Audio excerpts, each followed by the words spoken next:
A veces existe esta idea bastante preconcebida de que al abrir un texto religioso de hace miles de años, lo único que va a salir de ahí es un manual de instrucciones polvoriento, una especie de catálogo de reglas arcaicas e inflexibles que dice mide tantos metros por aquí, corta este material por allá, asegúrate de que el ángulo de esta tela sea este, un documento súper frío, vamos. Es que es una reacción muy normal al ver pasajes sobre la construcción de un templo antiguo. La primera sensación es la de estar viendo un plano arquitectónico, como un manual antiguo totalmente, un texto estrictamente procedimental. Parece que todo se reduce a un inventario de acciones sagradas, pero desprovistas de cualquier tipo de emoción humana, porque el lenguaje suele ser muy técnico, muy seco.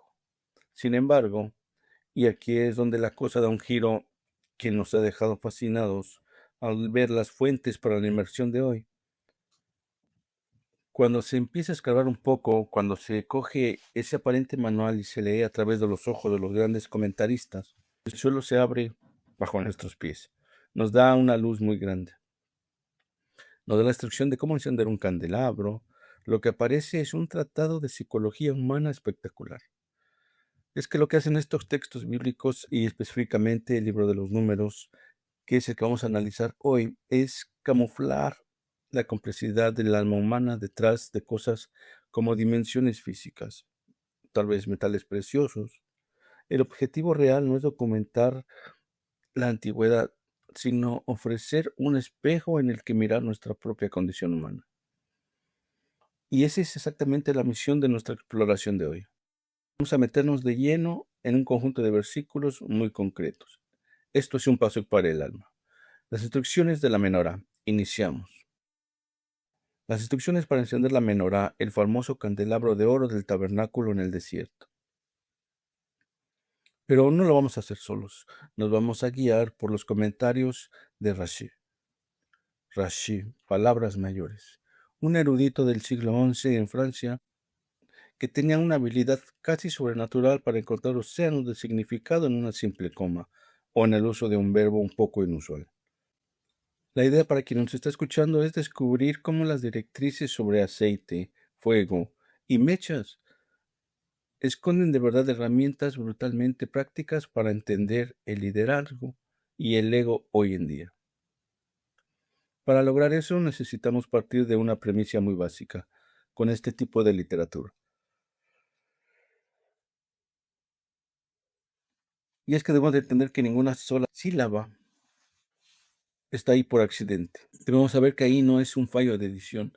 Hay una intención que exige que nos detengamos y preguntemos el por qué. Pues empecemos precisamente por ese porqué contextual, porque en el momento en que se introducen estas instrucciones es cuando menos curioso. Antes de hablar de las luces en sí, las fuentes nos obligan a fijarnos en quién las enciende y sobre todo en cómo se sentía. Hablamos de Aarón, el sumo sacerdote, el hermano de Moisés, que estaba pasando justo en el momento antes de que le dijeran cómo encender este candelabro. El contexto aquí es fundamental. Este pasaje de la menorá aparece inmediatamente después de uno de los capítulos más largos de todo el texto. Un capítulo que describe con un detalle exhaustivo la inauguración del tabernáculo. Durante 12 días, los líderes de cada una de las tribus, los príncipes, trajeron ofrendas espectaculares. Un despliegue increíble. Hablamos de carretas, bueyes, cuencos de plata maciza llenos de incienso. Fue un desfile monumental, una celebración pública enorme. 12 días de fiesta nacional ininterrumpida básicamente. Y ahí está Aarón, el líder espiritual absoluto, solamente observando todo este despliegue desde la barrera. Y según comenta Rashi, lo que experimenta Aarón en ese momento se describe literalmente en hebreo como una debilidad en su mente.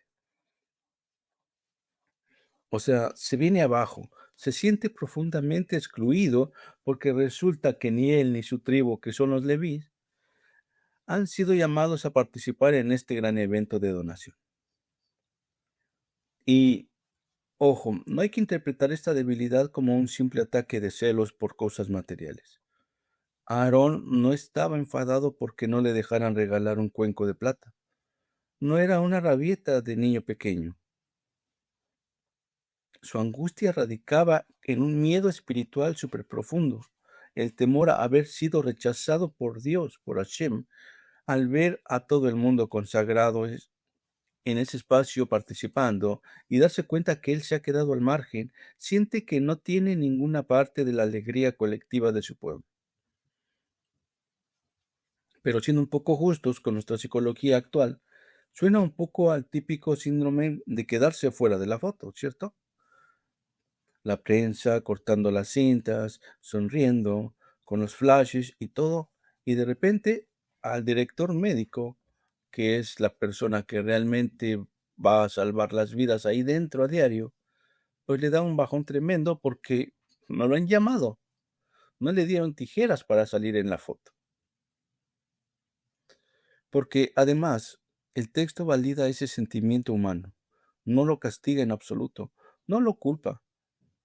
La respuesta divina no es una reprimenda por tener demasiado ego. Al revés, Hashem responde para consolar.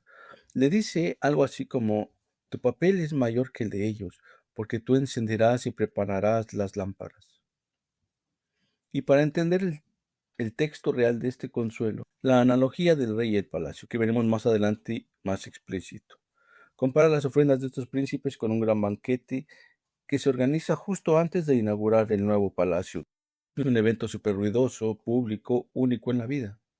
Pero la tarea de encender la menorá se compara con el acto de bañar el palacio en luz. O sea, las ofrendas son un elemento puntual, pero la luz es lo que permite que el rey, en este caso, la presencia divina, habite en ese espacio día tras día. Es que esto debería parecernos de una profundidad increíble para cualquiera que haya lidiado alguna vez con esta necesidad humana de tener reconocimiento público. Porque en nuestra sociedad actual el banquete lo es todo. El gran lanzamiento de las tartas, la superficie de inauguración, el día que publicas un libro, todo el mundo quiere estar ahí. Todo el mundo quiere estar en el evento brillante, en lo efímero. Pero este texto milenario nos está diciendo que el verdadero núcleo, lo que realmente importa a largo plazo, es la persona encargada de mantener las luces encendidas cuando los fuegos artificiales ya se han apagado, cuando la prensa se ha ido a casa, cuando ya no queda nadie. Está estableciendo una jerarquía de valores espectacular, donde el mantenimiento constante, el silencioso y el todo diario supera con creces al esplendor que de un solo día. Esto no va a depender de entregar un carro de plata un martes cualquiera, sino de una intimidad diaria y perpetua con esa luz. Y una vez que Aarón entiende que le ha tocado, por así decirlo, la tarea más crucial de todas, el texto pasa a explicarle cómo tiene que ejecutarla exactamente. Y ahí entramos en detalles técnicos. Y aquí es donde Rashi vuelve a sacar la lupa lingüística y encuentra algo que la verdad debería volarnos la cabeza respecto al concepto de cómo enseñamos a otros y cómo lideramos. Aquí entramos en un terreno de la palabra elegida para una instrucción que es clave. El texto bíblico podría haber utilizado un verbo súper común para decir encender o prender fuego. Habría sido lo lógico. Hay verbos de sobra en el idioma para describir el simple acto de la combustión. Sin embargo, la instrucción dice textualmente, ve a tejar las lámparas, que si no entendemos mal, las fuentes, la raíz de la palabra hebrea tiene mucho más que ver con subir o elevar. Literalmente la orden de Dios no es cuando enciendas las lámparas, sino cuando eleves las lámparas. Y claro, a nivel físico, a nivel práctico, ¿qué sentido tiene decirle a alguien que eleve un fuego? Pues tiene un sentido procedimental. muy específico que Rashi se encarga de aclarar para nosotros maravillosamente. Al usar la palabra elevar, no se limita solo a acercarse una antorcha rápidamente a la mecha y ya está. No es tocar y salir corriendo. Rashi explica que Aarón debía sostener la llama contra la mecha con mucha paciencia sin retirarla hasta que la llama se elevara por sí sola. O sea, quedarse ahí contando hasta que el fuego nuevo fuera capaz de arder sin necesidad de la antorcha, hasta que la llama suba por sí sola. Esto deja de ser una clase de supervivencia sobre cómo prender una mecha y se convierte en un segundo en la mejor definición de liderazgo que se puede imaginar. Es la esencia de la educación.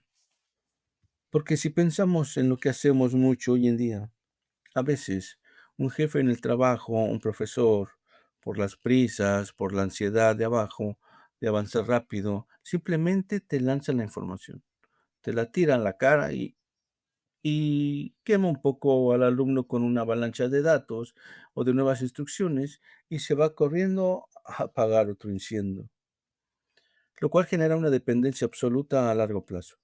Si el líder o el profesor no está ahí al día siguiente para volver a encercar el fuego, el proyecto se cae o el alumno se apaga por completo.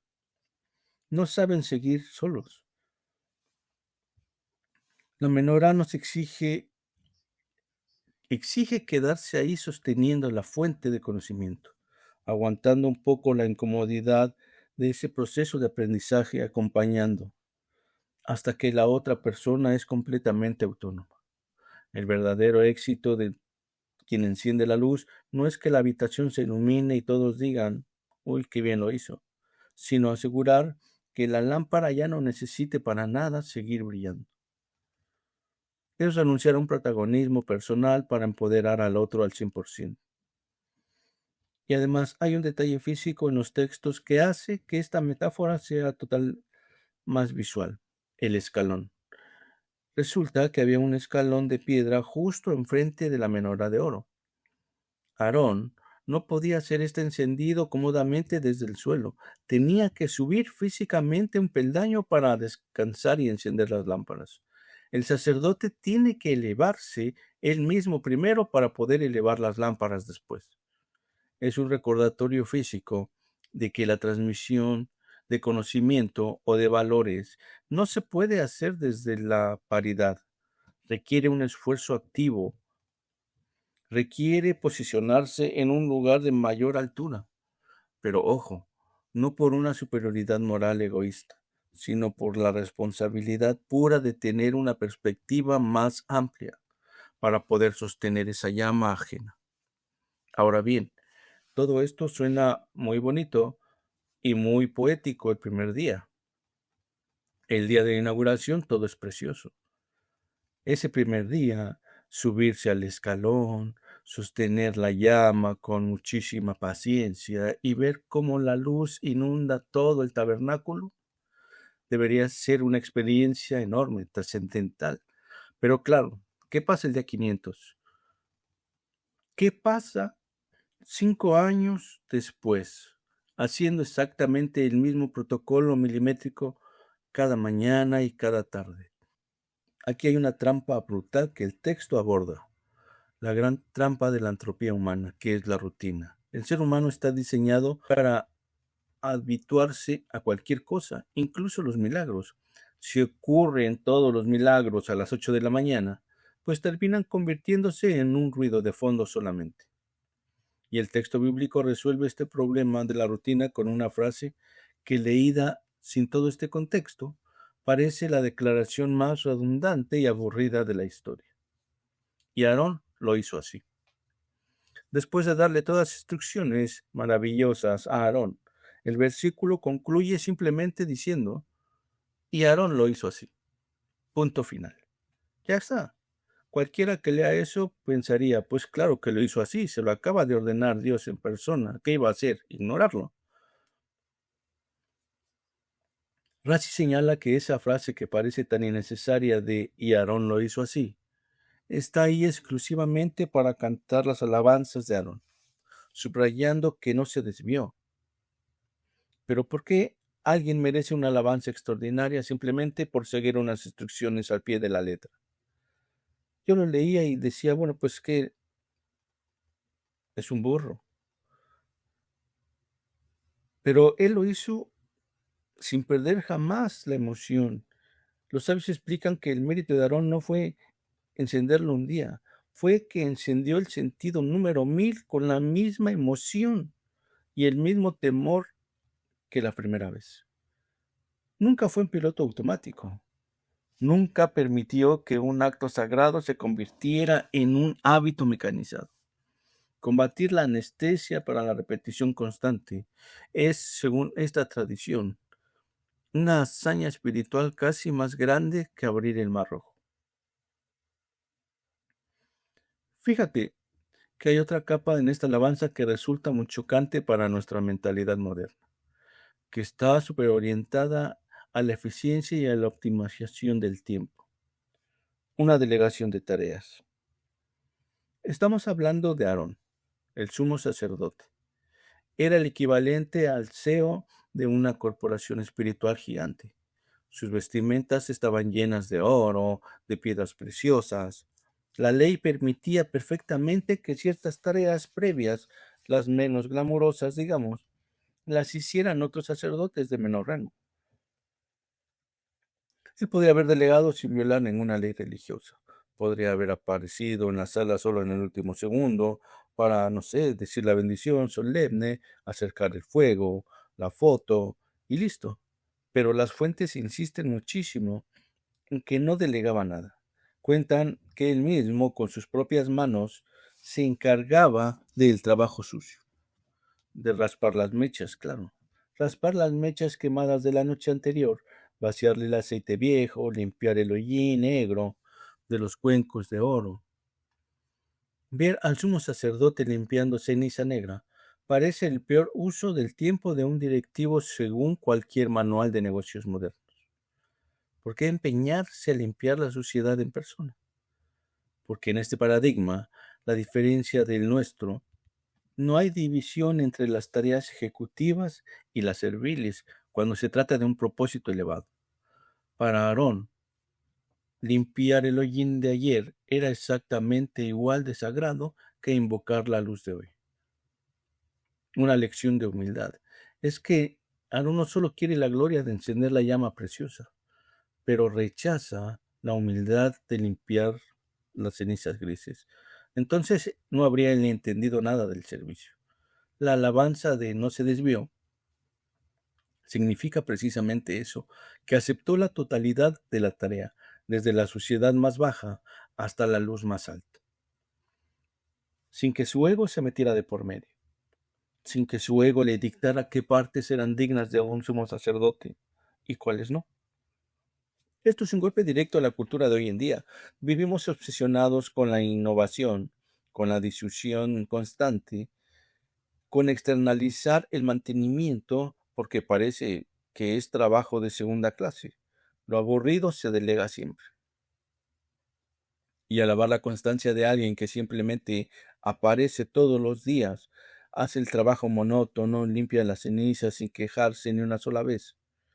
Y encima mantiene la emoción del primer día. Es un cambio de paradigma brutal sobre lo que significa realmente tener éxito.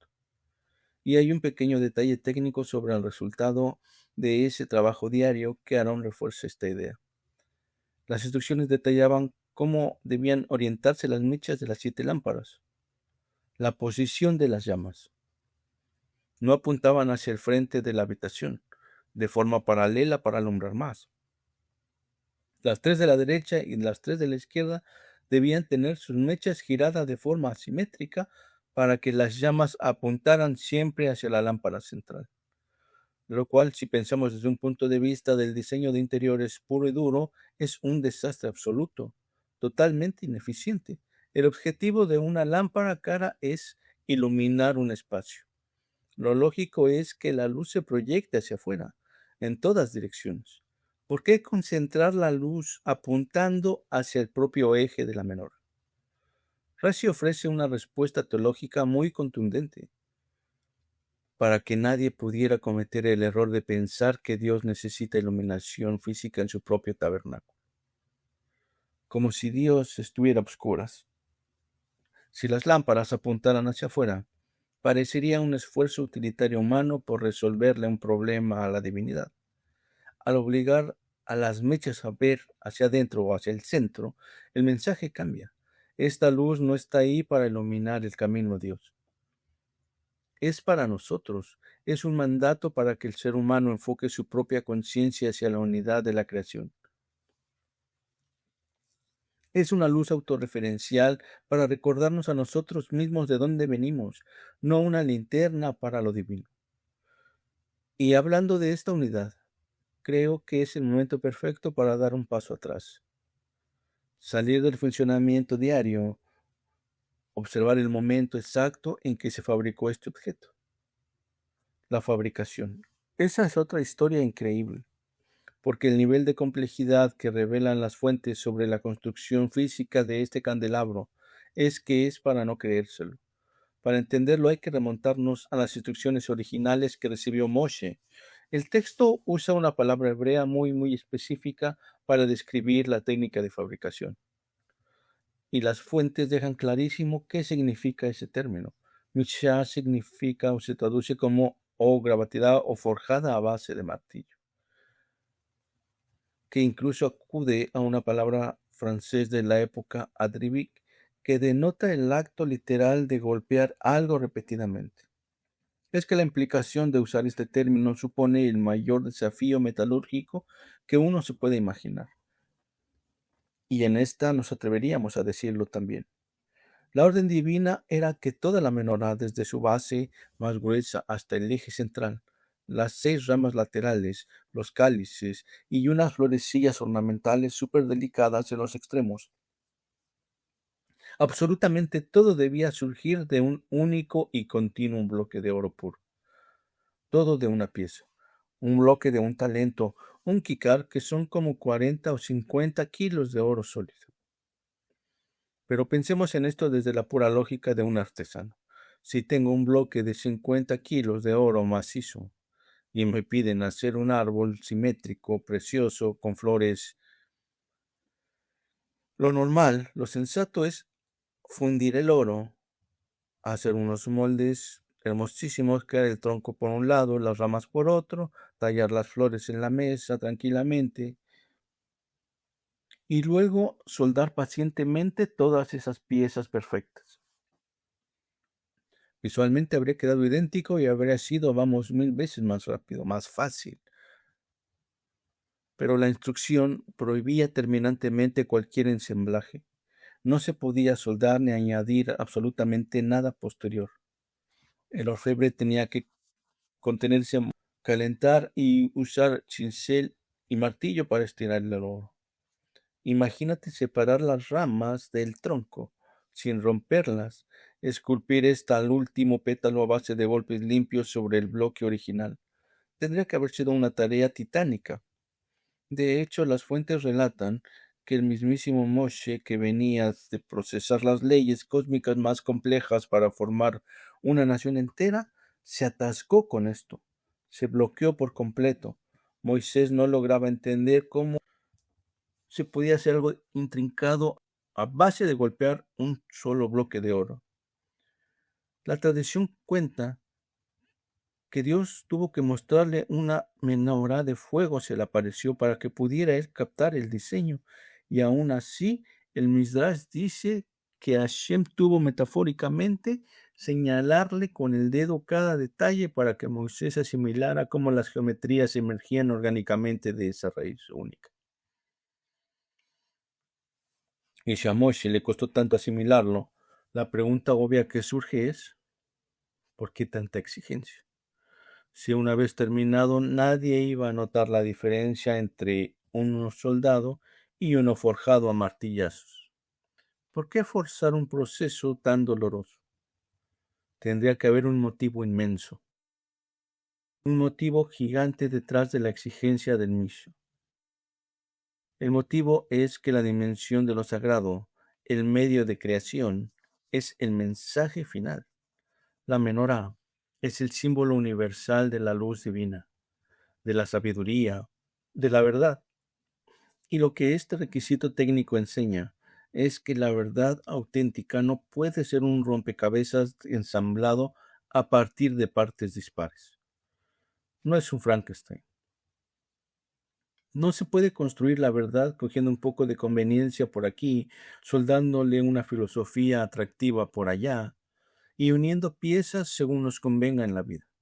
Toda la estructura, desde la base más pragmática hasta el concepto más abstracto, tiene que emanar de una única fuente inalterable.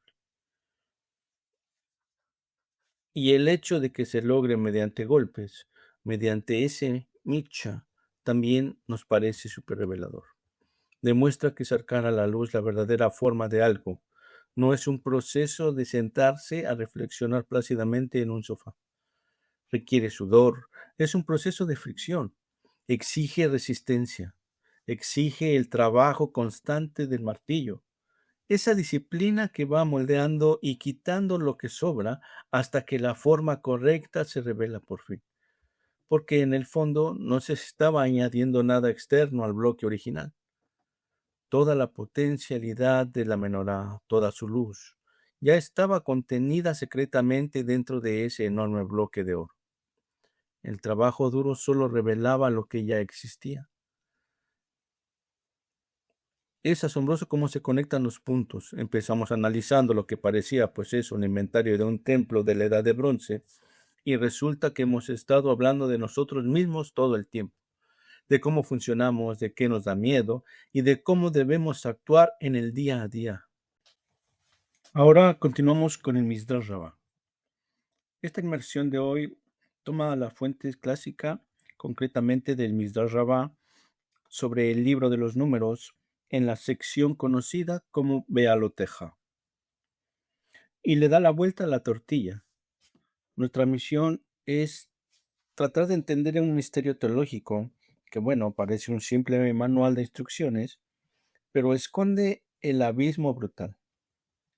La pregunta es, ¿por qué un ser omnipotente que ha creado el universo entero pediría a unos seres humanos que le enciendan una lámpara? El texto expone esta contradicción de una forma casi provocadora. Nos habla de la célebre menorá, del candelabro de oro macizo del tabernáculo, y da unas instrucciones estrictas milimétricas de sobre cómo y cuándo encender esta luz. Pero luego, casi en el mismo aliento, las fuentes se apresuran a aclarar que el Creador no necesita luz para nada. Dicen explícitamente que la oscuridad y la luz son iguales. O sea, no estamos ante un problema de iluminación práctica. Estamos hablando de una entidad que, según la propia narrativa de la Biblia, de la Torá, guía a todo un pueblo por el desierto, con una inmensa columna de fuego. No le hace falta una pequeña llamita de aceite de oliva para ver por dónde va. Entonces, para un ser que le da exactamente igual la oscuridad más densa que el pleno mediodía, pues el ritual resulta súper desconcertante. Lo que hacen las fuentes aquí es utilizar la excusa de la menorá para desentrañar la psicología humana. Porque, a ver, este texto no trata sobre el diseño de un santuario nómada. Desde luego que no. Trata sobre la dignidad, sobre ese miedo atánico que tenemos a quedarnos al margen de la sociedad, y sobre cómo se construye un legado que logra resistir el paso de los milenios. Para empezar a heredar esto, creo que debemos mirar primero la arquitectura, porque leyendo las notas al margen hay una conexión visual súper curiosa. O sea, para entender el propósito de la lámpara, primero hay que rastrear hacia dónde va esa luz. Y eso es fundamental. Aquí el Midrash Rabbah introduce un detalle sobre el templo del rey Salomón que desafía toda la lógica de la construcción de la antigüedad. El texto hace una pausa en el desierto para hablar de las ventanas del templo de Jerusalén, que se construyó siglos después. En la antigüedad, cuando hacías un edificio con muros muy gruesos, como una fortaleza, las ventanas tenían una geometría muy específica, estrechas por fuera, y la abertura en la pared exterior era extremadamente estrecha y el marco se iba ensanchando hacia el interior de la habitación. Eso tiene todo el sentido por física básica y por seguridad. Haces un agujero pequeño fuera para que no entren flechas o proyectiles, pero que actúen como un embudo. Atrapan la luz del sol y la esparce por la sala. Esa era la lógica de la época. Sin embargo, el texto nos revela que en el templo de Salomón las ventanas estaban hechas exactamente al revés. O sea, anchas por fuera y estrechas por dentro. Un diseño que si lo que quieres es iluminar una habitación oscura, es completamente inútil, contraproducente. Pero el Midrash argumenta que se diseñó así con una intención simbólica clarísima. La luz del templo, que venía de la menorá, debía salir hacia el exterior. El objetivo era que el mundo fuera iluminado por el templo, no que el templo captara la luz del mundo. Cuando leíamos esto pensamos que es como si un ingeniero decide instalar un faro marítimo gigante, pero lo construye de tal manera que la luz no sirve para que el operario lea un mapa en su escritorio. El faro entero existe para proyectar ese haz de luz hacia la oscuridad de fuera, hacia los barcos. Pero si la luz no está diseñada para beneficiar al habitante de la casa divina, pues volvemos a la pregunta inicial. ¿Qué gana exactamente la gente al encenderla físicamente? Las fuentes repiten mucho la palabra mérito. El acto de encender las lámparas se define como un mecanismo diseñado puramente para elevar a las personas. Si les da la oportunidad de hacer una acción que es confiar en un valor, el creador pide luz no por deficiencia visual, sino para generar un espacio donde el ser humano pueda aportar algo. Y esa dinámica cambia por completo cómo entendemos la caridad. Porque si alguien superpoderoso le pide que haga un trabajo y yo sé que mi esfuerzo no sirve para nada, ¿qué es innecesario? Pues me puedo sentir bastante inútil. Nos sentimos condescendidos. Podría parecer que me dan un trabajo falso solo para mantenerme ocupado. Pero el texto va un paso más allá y aterriza en una lección de empatía que nos parece precioso. Usa la parábola de dos hombres que caminan juntos. Uno ve perfectamente y el otro es ciego. Esa parábola es brillante. El hombre evidente guía al ciego durante todo el trayecto. Le avisa de los desniveles, le aparta las ramas, le ayuda a cruzar terrenos peligrosos. Básicamente asume toda la responsabilidad física para mantenerlo a salvo. Pero el giro llega cuando por fin alcanza la casa del hombre vidente. Al entrar, el vidente se gira hacia el ciego y le hace una petición súper inesperada. Dice, oye, por favor, enciende esta lámpara para mí. Es que es increíble quién puede ver perfectamente. Le pide a quien vive en la oscuridad que encienda la luz. Y la justificación que ofrece, se pone en el relato rabínico, es el núcleo de todo esto. Le dice al ciego que le pide este favor explícitamente para que no se sienta en deuda con él por haberle guiado todo el camino. La analogía es directa. El creador, que tiene una visión inabarcable, lleva al pueblo por la oscuridad del desierto con la columna de fuego. Y al llegar al tabernáculo, les pide que enciendan la menorá para devolver el favor. Así protege la frágil dignidad humana ante una asimetría de poder tan colosal. Es un análisis psicológico súper moderno, ¿no? Recibir ayuda constante sin poder devolver nada te destruye la autoestima poco a poco. Hay una dinámica de poder brutal ahí. Debemos recordar a una situación muy cotidiana. Imaginemos a un padre o una madre preparando un guiso complicadísimo. De repente llama a su hijo de 3 años y le pide que le ayude a echar una pizca de sal en la olla. A ver, el adulto no necesita al niño para mejorar la receta. Saldría igual de bien sin él, pero le da esa pequeña tarea para que el niño sienta que es parte de ese proceso, para que sienta orgullo. Se evita que el niño se sienta como un mueble más en la casa. Es que permitir que el otro asuma el rol de dador es el mayor acto de respeto. Las fuentes enfatizan que la bondad madura no es solo dar recursos, sino crear las condiciones para que el receptor pueda convertirse en proveedor. alivias el peso asfixiante de la gratitud eterna. Totalmente. Y bueno, fíjense, sabiendo un inmenso peso simbólico que tenía hasta la lámpara, la menorá, no nos extrañaría que hacerla físicamente se convirtiera en una pesadilla. Las fuentes nos muestran a Moisés, el arquitecto de todo esto, con un bloque creativo, monumental, un síndrome del impostor del manual. Moisés, el tipo que se enfrentó al faraón, que recibió leyes divinas en la montaña, de repente se bloquea al intentar fabricar un candelabro de metal. Y leyendo las notas nos fijamos en el juego de palabras en hebreo súper curiosa. El versículo dice que la menorá debía hacerse con un oro martillado, de una sola pieza. La palabra hebrea para ese oro martillado es misha. Y el Midrash hace eco con una frase que suena casi igual, makasha, que significa qué difícil. Es una forma de insertar la frustración de Moisés en el propio material.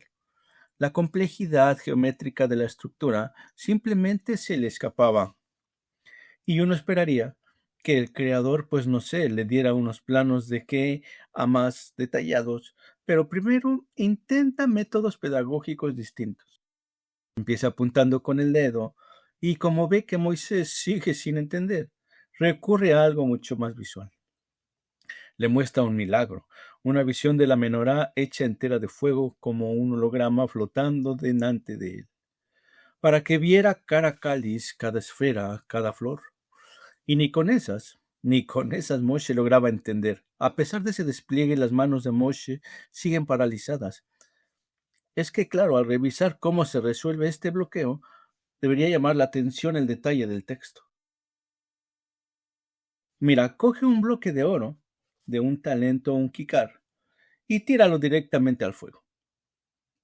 Él lo hace y la menorá sale completamente formada. Y el detalle gramatical es fascinante. La palabra original en hebreo es tease, que significa harás. Pero a ver si entendemos bien. En los pergaminos esa palabra está escrita omitiendo una letra, la yud.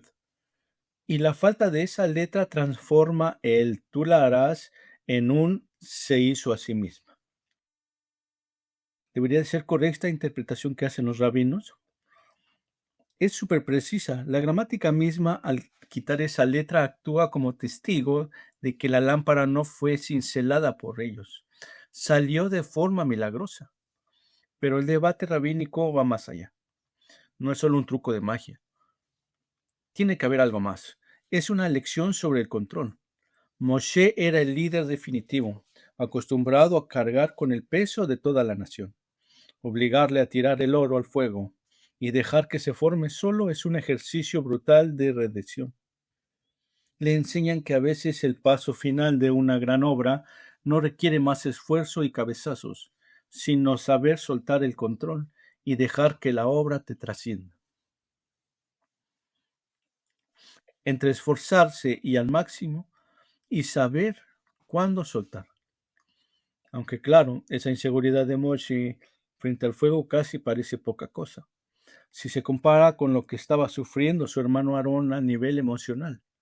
En ese mismo momento, el drama de Aarón es tremendo, porque todo esto ocurre durante la inauguración del tabernáculo. Debía ser la gran fiesta de la nación, pero para la tribu de Aarón se convirtió en un aislamiento durísimo. Para entender ese dolor, necesitamos ver el contexto. Durante la dedicación del altar, los líderes de las 12 tribus organizaron un desfile increíble. Carros, bueyes, bandejas de plata, oro, un despliegue de devoción masivo de 12 días que hemos mencionado antes, pero faltaba alguien, faltaba la tribu de Leví, liderada por Aarón. No fueron convocados para llevar ninguna ofrenda. Un caso de manual que hoy llamamos FOMO, el miedo a quedarse fuera. Para que quienes nos escuchan se hagan una idea, imaginemos que en la empresa hace gran gala anual. Todos los departamentos suben al escenario a presentar sus éxitos, reciben aplausos y a tu departamento ni le llega la invitación. Te quedas en la grada con las manos vacías, mirando. La sensación de ser un marginado es inevitable. El texto describe a Aarón súper consternado. Lo sintió como un rechazo personal y categórico. Pensó que por errores del pasado, como el becerro de oro, el creador había repudiado a su tribu. Se culpabilizaba. Y para explicar cómo responde Hashem a esta crisis, el Midrash nos cuenta otra parábola, la de un rey que gobierna una provincia gigantesca. Otra analogía para entender las emociones. El rey organiza un banquete monumental e invita a todo el mundo, nobles y campesinos, pero no invita a su mejor amigo. El amigo cae en la desesperación absoluta, pensando que la relación se ha roto. Pero el rey lo llama en privado y le dice, oye, el banquete grande era para la provincia, un acto protocolario. A ti no te invité porque te estoy preparando un banquete privado, exclusivo, solo para nosotros dos. O sea, la exclusión pública que parecía un castigo humillante, se convierte en una demostración de intimidad brutal. El mensaje para Aarón es que los sacrificios de las tribus fueron un evento público y efímero, pero a él le dan la tarea íntima y diaria de encender la menorá. Pero a ver, aquí tenemos que hacer a un lado. Suena precioso sobre el papel o del local privado, pero desde fuera no corremos el riesgo de que esto sea solo un premio de consolación. Enciende unas velitas mientras los demás traen carros de oro. Podría ser una objeción buenísima, pero los propios comentaristas la abordan y la defensa no es solo una palmadita en la espalda. Se basa en una promesa literal de longevidad. Le dice a Aarón que su luz es superior a los sacrificios, porque las inauguraciones caducan, los sacrificios terminarán, pero se le promete que sus luces perdurarán para siempre. Es un estatus de eternidad que las otras tribus no tienen. Pero aquí chocamos con la pura realidad histórica. Si miramos los libros, esa promesa de para siempre parece un error monumental. Sabemos que el templo fue destruido. Los babilonios arrasaron el primero, los romanos el segundo. Los sacrificios cesaron. Sí, pero el encendido de esa menorá de oro macizo también acabó hace milenios. De hecho, está grabada en el arco de Tito en Roma como un botín de guerra. Si el objeto desapareció, ¿cómo definen las fuentes que las luces de Aarón duren para siempre? Los estudiosos que compilaron esto sabían perfectamente que el templo estaba en ruinas. No ignoraban la historia. Y para resolver esta diferencia hay que mirar los comentarios del Rambam, un sabio medieval. Y como lo explica el Rambam, si no había templo. Rambam dice que la promesa no iba de preservar mágicamente un mueble de oro. Apuntaba a la biología, a la descendencia de Aarón en el futuro. En concreto, a una familia de sacerdotes que surgiría siglos después, los Hasmonaí. La historia de los Macabeos, la fiesta de Hanukkah, justo cuando los griegos profanaron el segundo templo, fueron los descendientes de Aarón quienes lideraron la resistencia, lo recuperaron e instituyeron el encendido de las luces otra vez. El milagro del aceite.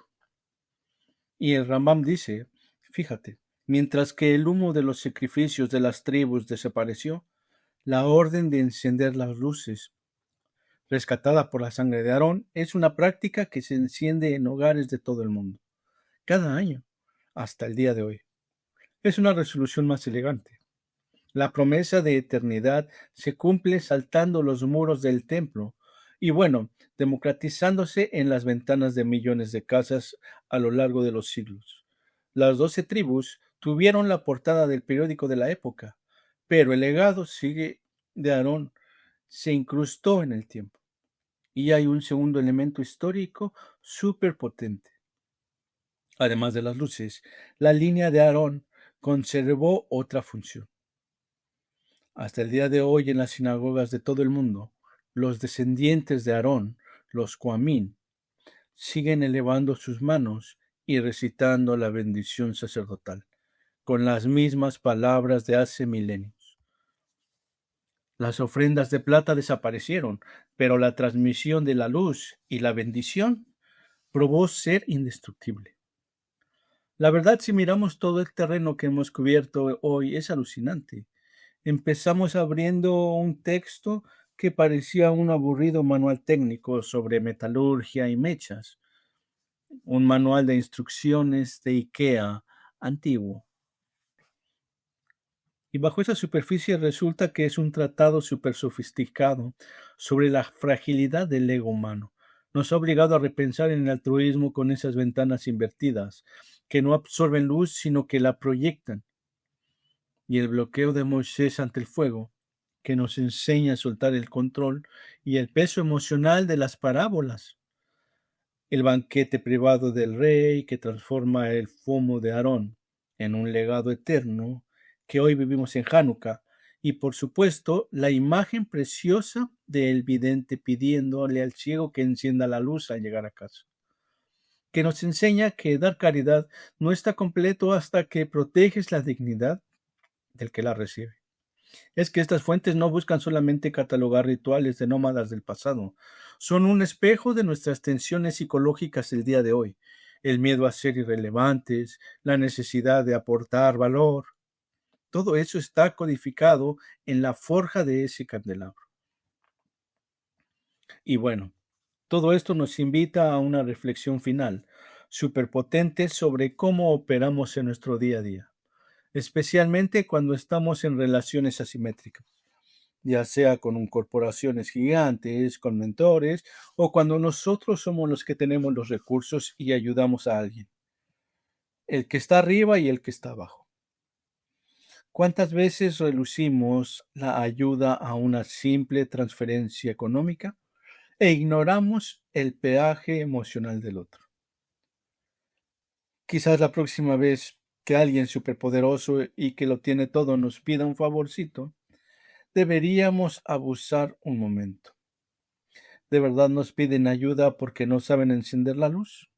¿O están creando en secreto el espacio para que dejemos de sentirnos como una carga y podamos experimentar el orgullo de ser imprescindibles?